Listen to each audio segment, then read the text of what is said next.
Thank you very much. It's an honor to have a very, very special person. I've dealt with him for a long time, Benjamin Netanyahu, Prime Minister of Israel.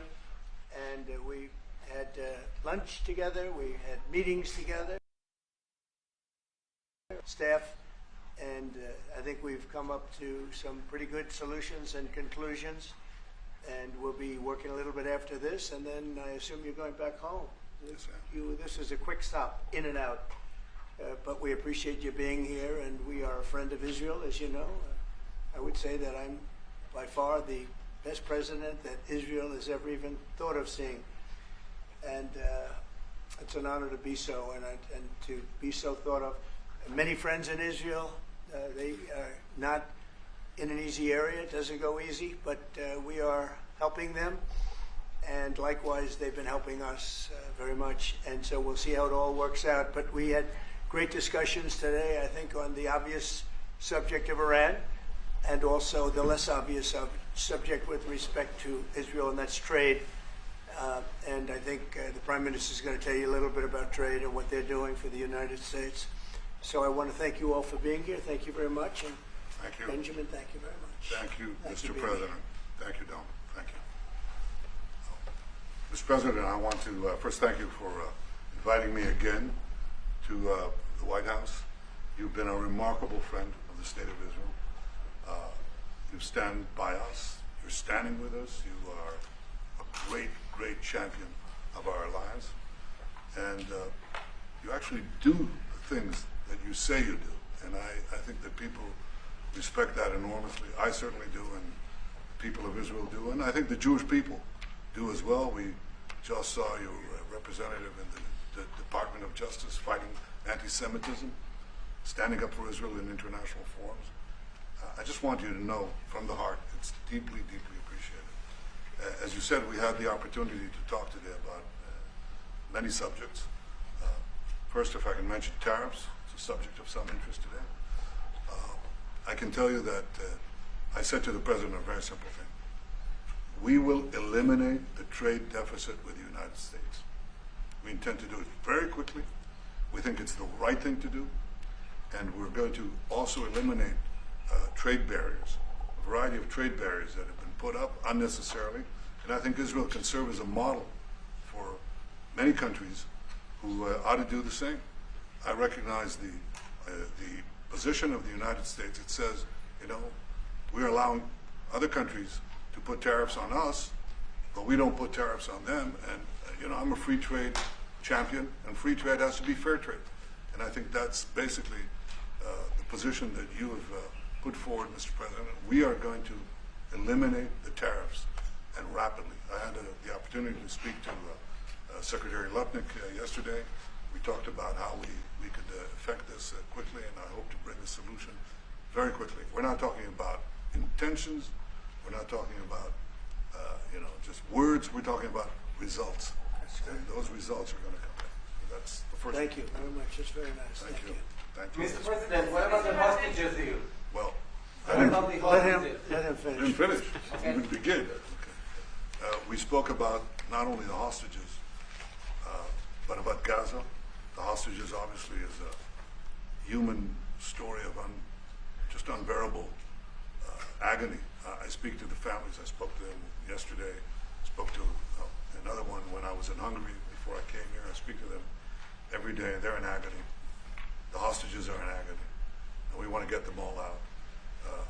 Steve Witkoff was President Trump's very able representative, helped us get a deal that got 25 out. We're working now on another deal that we hope will succeed. And we're committed to getting all the hostages out, but also eliminating the evil tyranny of Hamas in Gaza, and enabling the people of Gaza to freely make a choice, to go wherever they want. I mean, they should have that choice. And the President put forward a vision, a bold vision, which we discussed as well, including the countries that might be amenable and are amenable to accepting Palestinians of their free choice if they choose to go there. And I think that's the second thing that we discussed. But the hostages came right on top. We also discussed the situation in Syria. we've had neighborly relations with Turkey that have deteriorated, and we don't want to see Syria being used by anyone, including Turkey, as a base for attack in Israel. Turkey is a country that has a great relationship with the United States. The president has a relationship with the leader of Turkey. We discussed how we can avoid this conflict in a variety of ways, and I think we can't have a better interlocutor than the President of the United States for this purpose. And of course, we also discussed Iran. Look, we're both united in the goal that Iran does not ever get nuclear weapons. If it can be done diplomatically in a full way, the way it was done in Libya, I think that would be a good thing. But whatever happens, we have to make sure that Iran does not have nuclear weapons. That's the end of my speech. Mr. President, any Israelis want Just to to know add to what that, is your we're specific having plan to direct getting all talks the with, hostages wait a minute, out? wait. We're having direct talks with Iran, and they've started. It'll go on Saturday. We have a very big meeting, and we'll see what can happen. And I think everybody agrees that doing a deal would be preferable to doing the obvious. And the obvious is not something that I want to be involved with, or frankly, that Israel wants to be involved with if they can avoid it. So we're going to see if we can avoid it. But it's getting to be very dangerous territory. And hopefully those talks will be successful. And I think it would be in Iran's best interest if they are successful. We hope that's going to happen.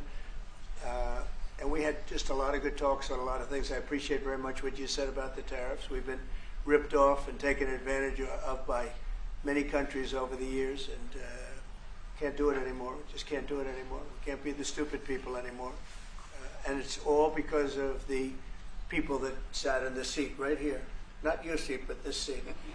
They allowed things to happen to our country that they shouldn't have allowed to happen on trade and other things, many other things. I mean, look at what's happened with our last president, where he allowed millions of people to come into our country with an open border.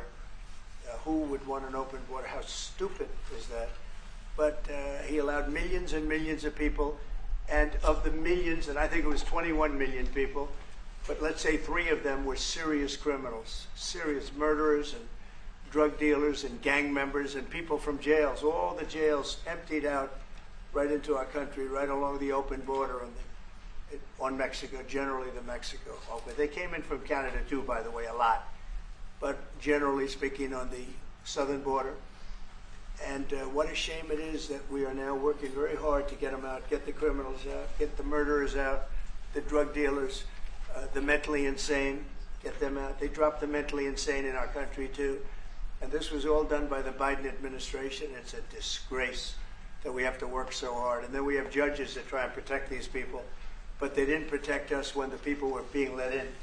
But to get them out is never easy with these people. So I think we're doing a great job. The border is the best it's ever been. It's even as strong as it was. I had a great, solid border. I think it might even be tougher right now and stronger. So people are coming into our country, but they're coming in legally. We have a legal process, and we have that moving along properly, because we need people to come into our country, but we want people that can love our country and cherish our country. So that's where we are. And with that, any questions?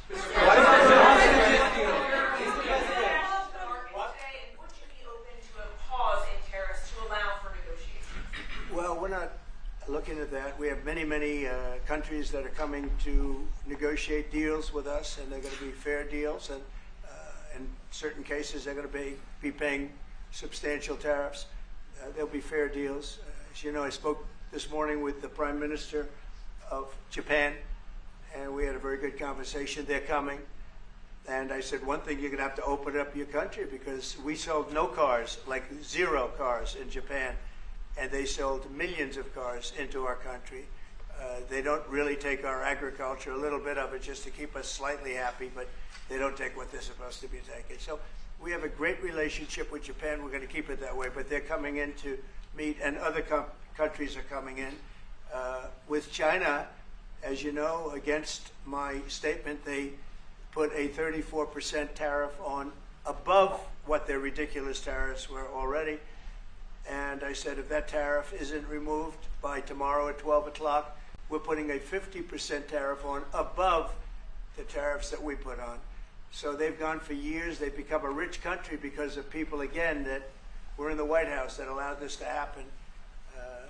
Hundreds of billions of dollars a year they'd make on us on trade, and it shouldn't be that way. And I have a great relationship with President Xi. I hope it's going to stay that way. I have great respect for China, but they can't do this. We're going to have one shot at this, and no other president's going to do this, what I'm doing. And I'll tell you what, it's an honor to do it because we have been just destroyed, what they've done to our system. You know, we have $36 trillion of debt for a reason. And the reason is that people allowed it to get that way. So we'll be talking to China. We'll be talking to a lot of different countries. And I think, you know, if we can make a really fair deal and a good deal for the United States, not a good deal for others. This is America first. It's now America first. And we didn't put America first. We put America last. The people that were in the Oval Office put America last, and we're not going to stand for it. Yeah. Mr. Go ahead. Who's going to represent the U.S. in the talks with Go ahead. Two questions. Do you expect any of these deals to be made before April 9th? And secondly, there have been some mixed messages from your administration. You're talking about negotiations, and yet others in your administration are saying that these tariffs are actually permanent. What is the action? Well, it could be. They can both be true. There can be permanent tariffs, and there can also be negotiations because there are things that we need beyond tariffs. We need open borders. You know, we almost had a deal with China where we're going to open up China. It was almost done. Some of you remember it during my first term, and it was very disappointing. We ended up making a great deal. $50 billion worth of product was sold. $50 billion. You'd like that in Israel. And I made that deal, but it wasn't the deal that I wanted. It was the deal that I wanted was that plus they were going to open up China so that our companies could go into China and compete with other countries and China for the, you know, for a large number of people. And at the very end, that deal was terminated, and we went to a piece of the deal. And so there are a lot of things outside of tariffs, but tariffs are very important. But there are a lot of things like opening up countries that were totally closed. China's essentially a closed country. In fact, it is a closed country. And what they do is they charge tariffs so that if you sell cars or if you sell anything, nobody's going to buy it because the price is out of control. But that's true with a lot of other countries also. So we're going to get fair deals and good deals with every country. And if we don't, we're going to have nothing to do with them. They're not going to be allowed to participate in the United States. Mr. President,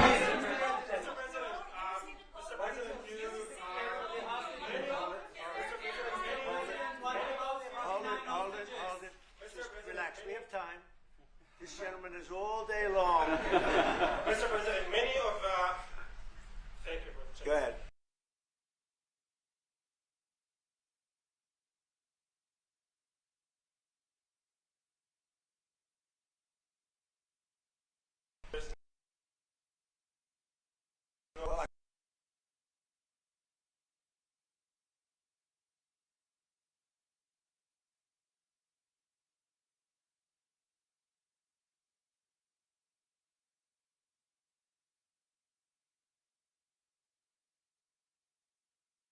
Maybe talk about it for a second, because a lot of people are asking. The Houthis, we've been very tough and very successful militarily. We've really damaged them badly. These were people shooting down ships and other things, by the way, flying objects like airplanes. And we've put a major hurt on the Houthis, which nobody's been able to do. We've really hit them hard. And it's every night, night after night, and we've gotten many of their leaders and their experts. They're experts on missiles. I mean, they actually make missiles. Nobody thought that, but they make missiles. They're highly sophisticated, and they're very tough, but they've been very badly damaged. Nobody else was able to do that but us. Pete, you want to discuss that, please? Yes, sir. It's been a bad 3 weeks for the Houthis, and it's about to get worse. It's been a devastating campaign, whether it's underground facilities, weapons manufacturing, bunkers, troops in the open, air defense assets. We are not going to relent And it's only to get more unrelenting until the Houthis declare they will stop shooting at our ships. And we've been very clear with the Iranians as well. They should not continue to provide support to the Houthis, and that message has been made very clear. So we have a lot more options and a lot more pressure to apply, and we know, because we see the reports, how devastating this campaign has been in them, and we will not relent. We have a great military. There's no military like our military. And despite Biden having given a lot, but nevertheless a pretty small piece, but it was a lot of our military away in Afghanistan, and one of the dumbest situations, I think, and maybe the most embarrassing situation we've ever been involved in, that short period of time in Afghanistan. What a disgrace that was, but left a lot of our military behind. Left. You see them in their annual parades where they're parading trucks that are armor plated and different things that they can't. But it's many billions of dollars we left behind. But despite that, we have a tremendous military. That was a very small portion because we rebuilt the military during my first term, and we have great things happening with our military. We also essentially approved a budget which is in the facility, you'll like to hear this, of $1 trillion, $1 trillion, and nobody's seen anything like it. We have to build our military, and we're very cost conscious, but the military is something that we have to build, and we have to be strong because you got a lot of bad forces out there now. So we're going to be approving a budget, and I'm proud to say, actually, the biggest one we've ever done for the military. We're cutting other things that were under DOGE, but under a lot of other. When you look at a woman getting $2 billion for environmental, and it had nothing to do with environmental, and they had $100 in the bank, and they give her $2 billion. Many of those cases, all that stuff is going to be cut out. But we are getting a very, very powerful military. We have things under order now, the likes of which we've never had before. We've never had the kind of aircraft, the kind of missiles, anything that we have ordered. And it's in many ways too bad that we have to do it, because hopefully we're not going to have to use it. But the military is very, very powerful, and it's going to remain that way. How do you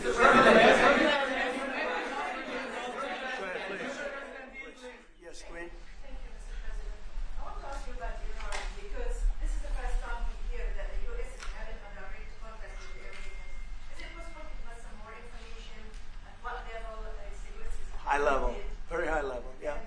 We're dealing with the Iranians. We have a very big meeting on Saturday, and we're dealing with them directly. You know, a lot of people say, oh, maybe you're going through surrogates or you're not dealing directly, you're dealing through other countries. No, we're dealing with them directly, and maybe a deal is going to be made. That would be great. It would be really great for Iran, I can tell you that. But hopefully, we're not going to have to get into that. We are meeting very importantly on Saturday at almost the highest level, and we'll see how it works out. Please. How do you ensure, Mr. President, that these tariffs don't drive U.S. trading partners into the hands of the Chinese? I'm not worried about it. I'm not worried about it. If they want to be in the hands of the U.S., they don't want to be in the hands of the Chinese. And the Chinese have turned out to be really not very good at that. People that are with us, they're with us. But we cannot be taken advantage of any longer. I used to watch these deals for years. I've been talking about it for years. You know, I've been talking about it for 35 years, how our country is being ripped off. I mean, 30 years ago it was Japan, then it was something else, then it was another group, then it was China. China's doing the best job of it, frankly. And it's just not going to happen. Not going to happen. The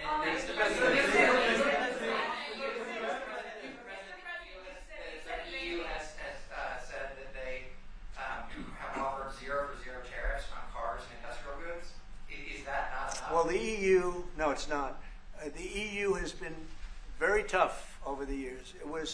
I always say it was formed to really do damage to the United States in trade. That's the reason it was formed. It was formed with all of the countries from Europe, I guess most of them, not all of them, but most of them.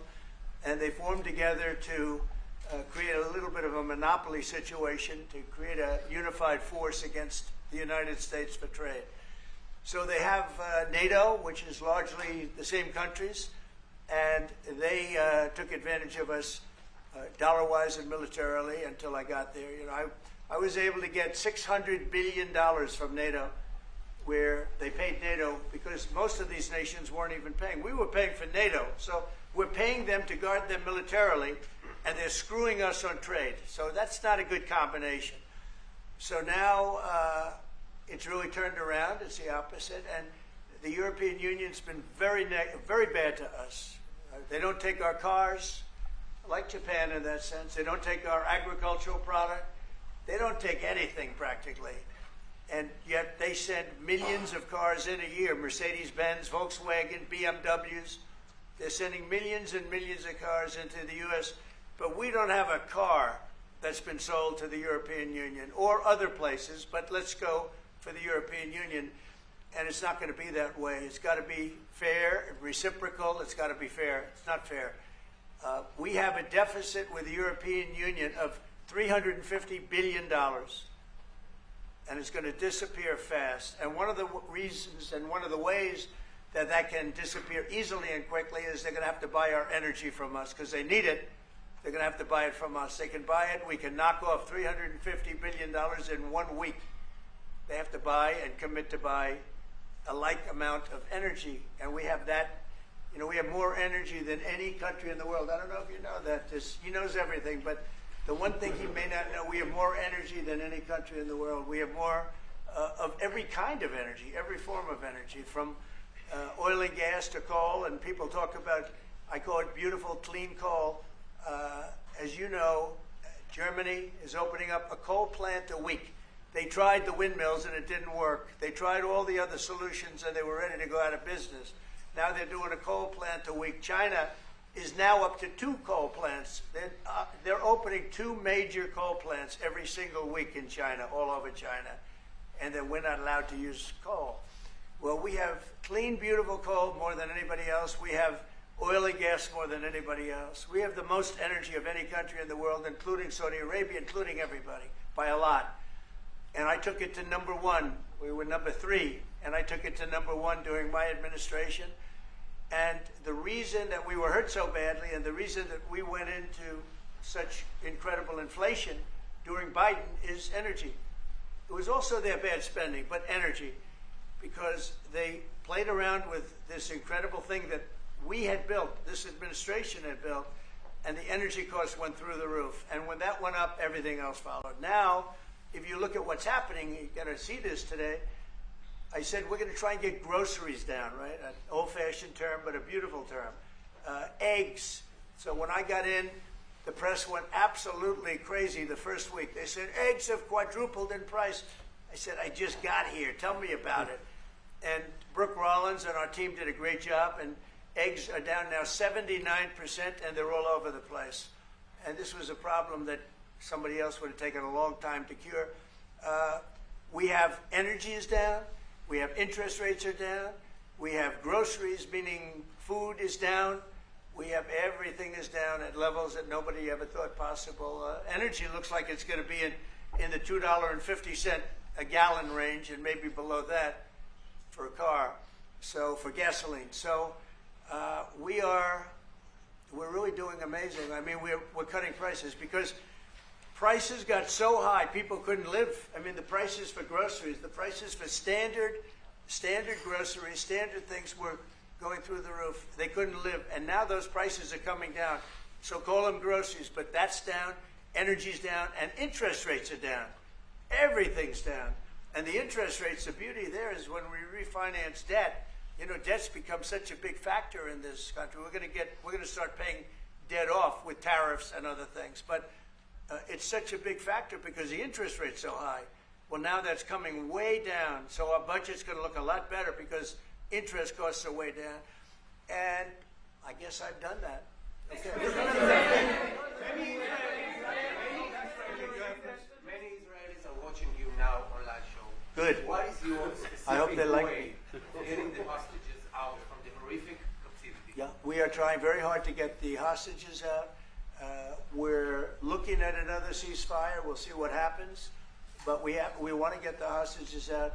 The Israeli people want the hostages out more than anything. They want the hostages out. This man is working very hard with us to do that. I mean, I don't know. I hope he's being appreciated because he's been a great leader. He's working very, very hard on the hostages and many other things. And there are plenty of things you have to work on. It's a tough place in the world, isn't I have it? a good partner. Yeah, you do have a good partner, and so do we. We're working very hard on the hostages. If you're going to negotiate a new deal with Iran, can you elaborate how it's going to be more effective than the JCPOA? Well, I can't really say that, but I think it'll be different and maybe a lot stronger. But they were so happy when we made that first deal because we did get a lot out. You know, I had people right in this office, this beautiful Oval Office. They came in, 10 people, hostages, you know that. And I said to them, so how was it? And the stories they told me, I mean, as an example, I said to them, was there any sign of love? You were there, 10 people. It's only 10, but it's pretty representative. Did the Hamas show any signs of, like, help or liking you? Did they wink at you? Did they give you a piece of bread extra? Did they give you a meal on the side, like, you know, you think of doing? Like would happen in Germany, would happen elsewhere. People would try and help people that were in unbelievable distress. They said no. I said all of them. I said, did they ever wink at you like, you'll be okay?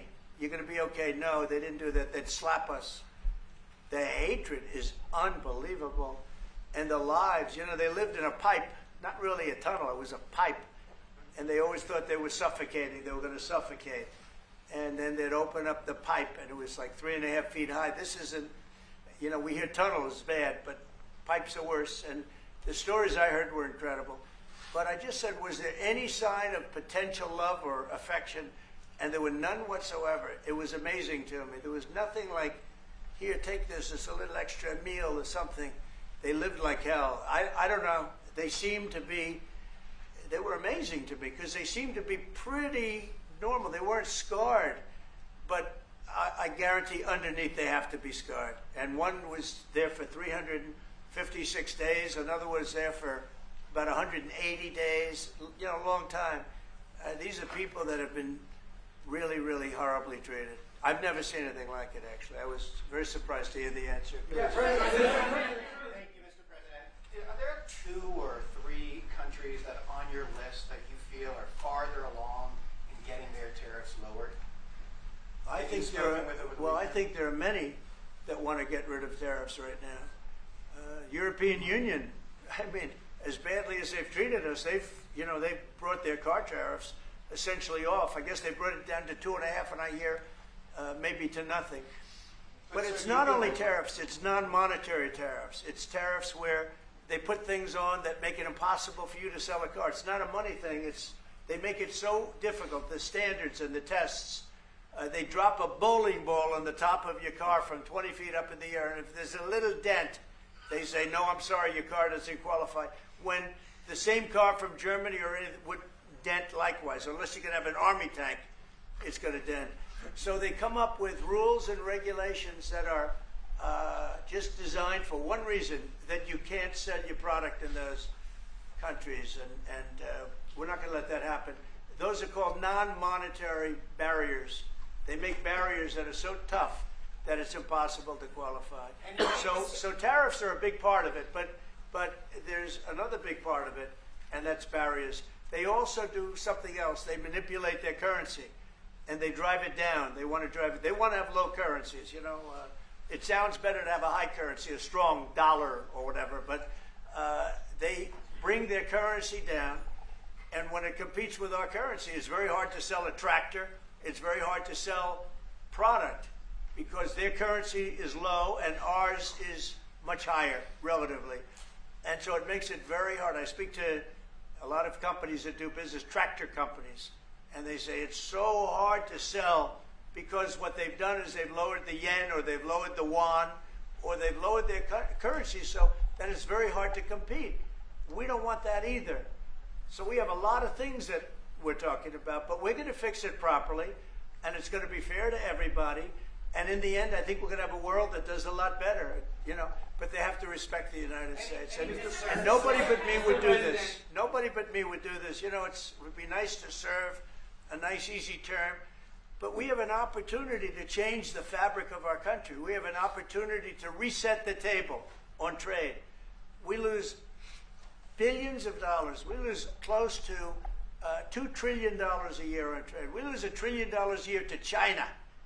$1 trillion. We lose hundreds of billions of dollars a year on trade to China.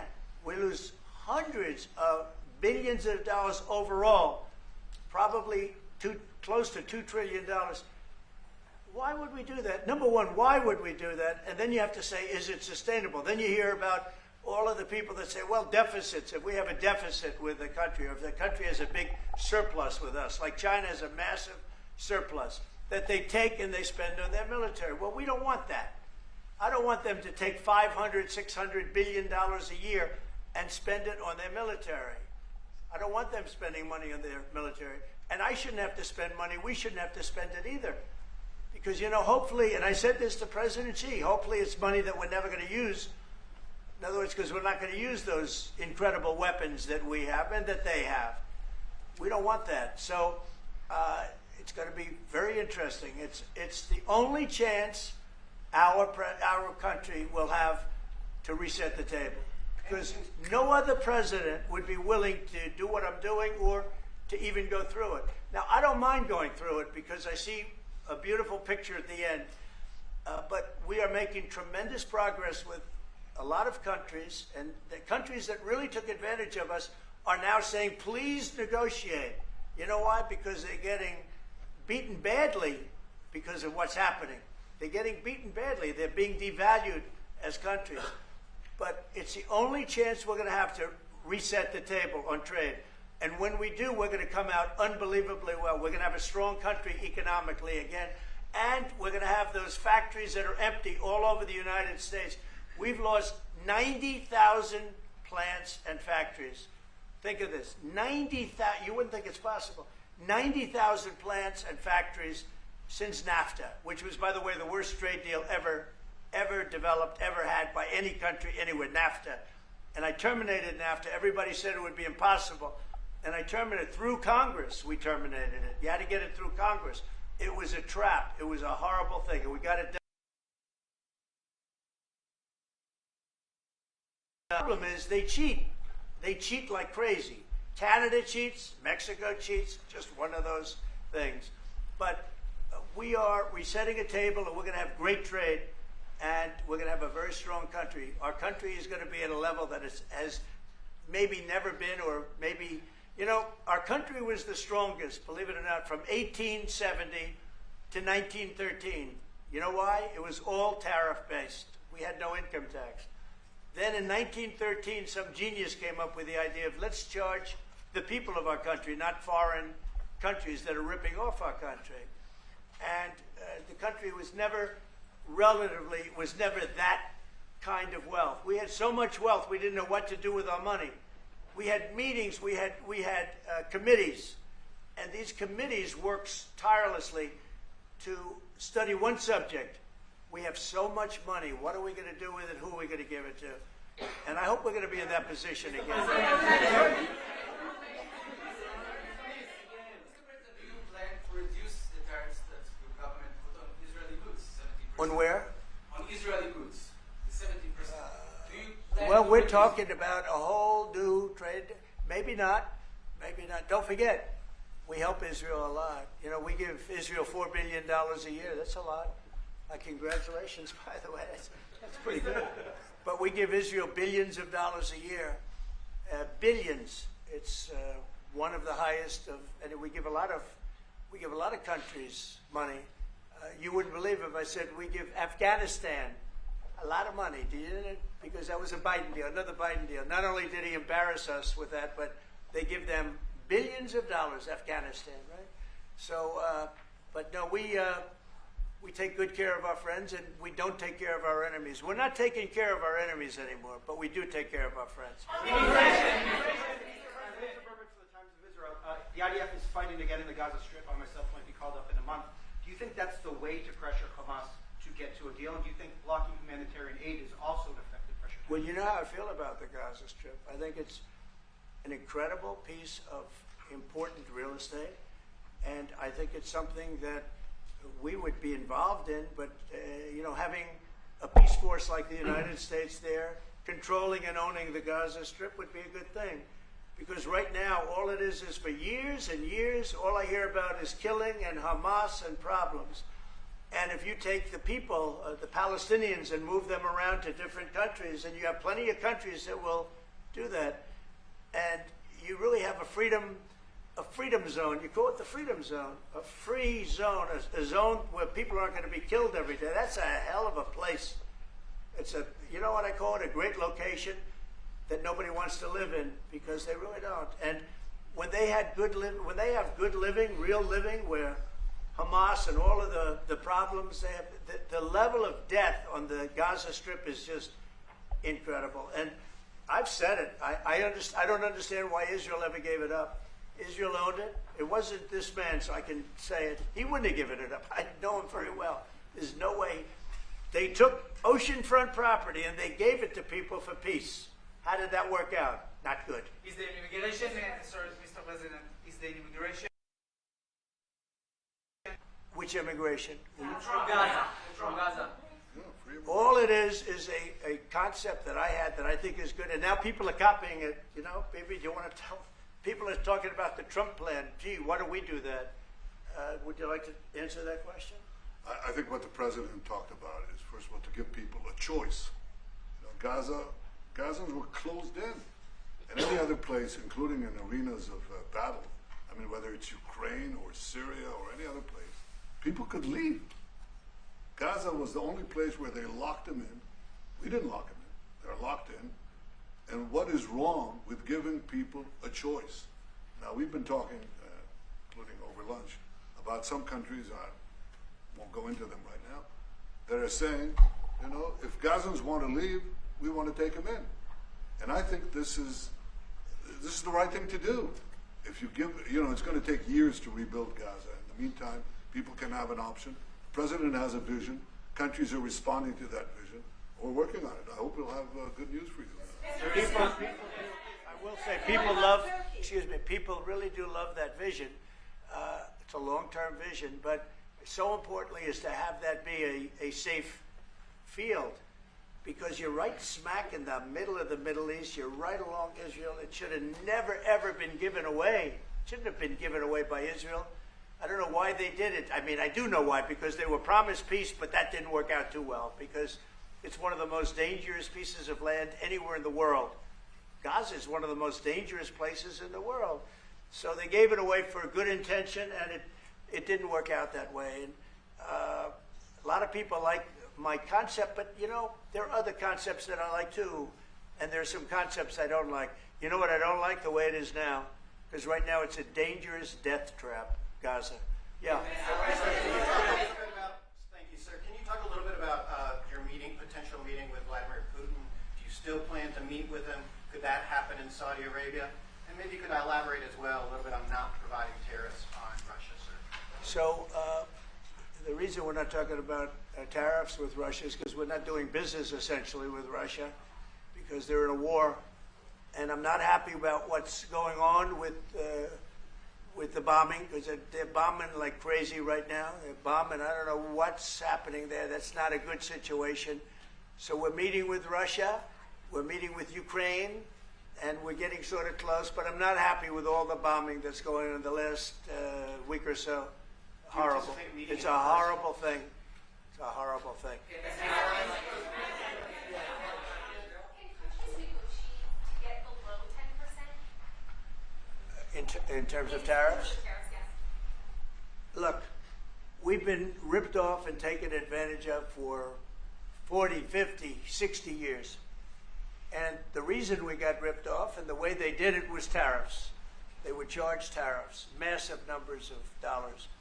And when you look at China, when I took over, it was at $507 billion they were making. I call it making. A lot of people say, oh, it doesn't mean anything, having a surplus. It means a lot, in my opinion. It's almost like a profit or loss statement. And when I took over, it was $507 billion that China, this is originally, first term, and we were very, very tough on them. because they were taking that money and they were building a military with it. Then when Biden came in, he let them get away with murder. He had no idea. I'll tell you what, that man had no idea what was happening, whether it was the border or China or anything else. He had no idea what was going on. And they went wild. China went wild. And the money they make is ridiculous, okay? It's just not going to happen. And hopefully we'll get along with China. If we do, that's great. And if we don't, that's okay too. But we can't let that continue, because that's an abuse. They abused the poor people that sat in this seat. That poor Biden, he was abused by them. They took advantage of him. And I'm surprised, you know, they have smart people. They were radical left lunatics, but they're smart. I'm surprised they'd allow that to take, you know, to happen. But we are going to bring great trade, and we're going to be fair to other countries. And I will say this, virtually every country wants to negotiate. If I didn't do what I did over the last couple of weeks, you wouldn't have anybody wants to negotiate. We would have gone to these countries, you want to talk? And they were, well, we don't want to talk. Now they're coming to us. They're offering things like even Bibi, and this is unrelated because it's a different kind of a relationship, but he started off our conversation today that he's cutting all of the tariffs, he's cutting everything, he's going to get down to a free base, he's going to do things that, in all fairness, other countries, if they said that, would have never even thought about doing it. Now they're offering things to us that we would have never even thought of asking them for, because they're experiencing a lot of hurt. And the hurt is that they've taken advantage of us and we finally fought back. Tariffs will make this country very rich. We're rich anyway, but we're rich in a certain way. We have $36 trillion in debt. I want to get rid of it. And we can do it quickly with proper deals. So when countries don't allow us to sell our product, but we allow them to sell their product, when they charge us massive amounts of money for the privilege of going into their country, those days are over. Okay. Yeah, go ahead. Sir? Me? Yeah. He sounds so Thank you, Mr. surprised. President. On Iran, two questions, please. First, you can give us more details about where the meeting on Saturday is going to I can't tell you that. I can just tell you there's a major meeting going on between us and Iran, and that'll take place on Saturday, and it's at top level. And second question about this. A lot of people think that those talks are not going to lead anywhere because the Iranians may be will right. never give up their nuclear program. I think that's a possibility too. If diplomacy fails, is the United States under your leadership ready to take military action to destroy the Iranian nuclear program and remove this threat? I think if the talks aren't successful with Iran, I think Iran is going to be in great danger. And I hate to say it, great danger, because they can't have a nuclear weapon. So is that a yes? You know, it's not a complicated formula. Iran cannot have a nuclear weapon. That's all there is. So is Can't the have US it. ready to Right now take we have military countries action? that have nuclear power that shouldn't have it, but I'm sure we'll be able to negotiate out of that too as part of this later on down the line. But Iran cannot have a nuclear weapon. And if the talks aren't successful, I actually think it'll be a very bad day for Iran if that's the case. Yeah. Mr. President, on manufacturing. Yeah, please. Go ahead. Mr. President, was October 7th the death blow of the two-state solution, and would you consider classifying the Palestinian Authority as a terrorist organization for its continued pay-for-slay terror financing payments? So October 7th was a horrible day that some people, they deny it. Now, I can't believe they deny it from the standpoint of it. They do it because they think it's good politically. But I've seen the tapes. I've seen things that you don't want to see. October 7th was a horrible day, and it will go down as one of the really bad days in the history of the world. It was a horrible, horrible thing that happened. And they grabbed some of these people. I'll give you an example. When I was with the 10 hostages a few weeks ago, I said, so how many are there? 59. I said, oh, so 59, so we can get 59. They sort of knew the territory pretty good. And I said, how are they doing? They said, well, only 24 are living, the rest are dead. And these are young people largely. Young people don't die. You know, young people have an amazing ability to live. They can live through horrible things, but these are young people. And when they said that 24 are living and the rest are dead. And you know, I've had parents come up, Israeli parents largely. We have some Americans, and I guess we have one left, Alex. We have the one left. But I've had Israeli parents come up to me at events and say, my son is there. I said, well, how's he doing? Well, he's dead. But would you do me the biggest favor ever? Could you bring his body back home? They talked about a young dead boy and a young dead girl like they were living. And that could have something to do with religion. That could have something to do with, I guess maybe any parent would be, but I was surprised. They said, sir, my son is dead. It is just as important to bring that body back home. I asked that question as if he were alive. So you have a lot of them dead, and we'll be able to bring them back. But it's a horrible thing that's happened. These are largely young people. Some old ones too, frankly. And those people have lived in hell. When they came off, the second group that came out, they looked like they just got out of a concentration camp. They looked exactly like the pictures that I'd see from the 1940s, the concentration camps.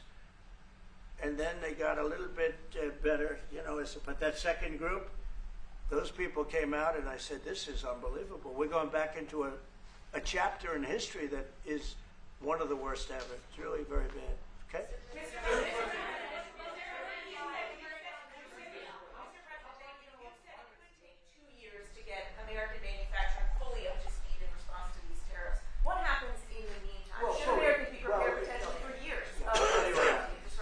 We have now $7 trillion. Think of this, $7 trillion of commitments from companies wanting to go in, from Apple to many, many companies. But that takes time. Many from Taiwan. What? It takes time to Of course it takes. Well, are you asking me a question, or are you telling me? Yeah, it takes time. You know, you got to build a thing called a factory. You have to build your energy. You have to do a lot of things. I'm giving them energy. You know, we're going to let them build their own power plants. They'll be their own. Essentially, they're going to be in charge of the power plant because our power is not reliable enough. You have a grid that's old and susceptible to a lot of things, including bombing and weather and a lot of other things. And we're going to give them record timing in terms of approvals of electric plants. Most of them want to build electric plants. We need massive amounts of electricity if we're going to compete with China and others. And interestingly, we're way ahead right now in the AI race with China. But the way we lose that race is if we can't give them electric. But we have more plants being built. We have everything. We're doing so great. And we want to keep it that way. And tariffs will be an important part of it. But one of the other things, Lee Zeldin's doing a fantastic job, head of environmental protection. And he's doing very rapid approvals for people to get, for big companies that are going to build a plant that's going to cost billions of dollars, and we're going to get them their approvals. They have to be environmentally perfect, everything good, but they're going to be in record time, a matter of months versus a matter of many, many years. Okay? Go ahead. Turkey claims it will stabilize the situation in Syria. Turkey? Yeah. Israel doesn't want Turkey to influence Syria. What do you think? Do you think Turkey's influence in Syria can actually make it a better, more peaceful country, or vice versa? Well, I have great relations with a man named Erdogan. Have you heard of him? And I happen to like him, and he likes me, and I know the press will get very angry. He likes Erdogan, but I do, and he likes me, and we've never had a problem, and we've gone through a lot, and we've never had a problem. We've always got, as you remember, we got our minister back from Turkey. You remember that? And this was a big deal at the time, and we got him back. And I told the Prime Minister, I said, just, Bibi, if you have a problem with Turkey, I really think I'm going to be able to work it out. You know, I have a very, very good relationship with Turkey and with their leader, and I think we'll be able to work it out. So I hope that's not going to be a problem. I don't think it will be a problem. Now, with that being said, I believe it was Turkey, and I said that to him. I said it. I said, congratulations. You've done what nobody's been able to do in 2,000 years. You've taken over Syria with different names, but same thing. I said, you've taken it over. He's taken it over through surrogates. He goes, no, it was not me. I said, it was you. But that's okay. You don't have to say, well, it sort of maybe was me. Okay. But what he did, he's a tough guy and he's very smart. And he did something that nobody was able to do. You know, you got to hand it to him. Any problem that you have with Turkey, I think I can solve. I mean, as long as you're reasonable. You have to be reasonable. We have to be reasonable. Thank you very much, everybody. I appreciate it.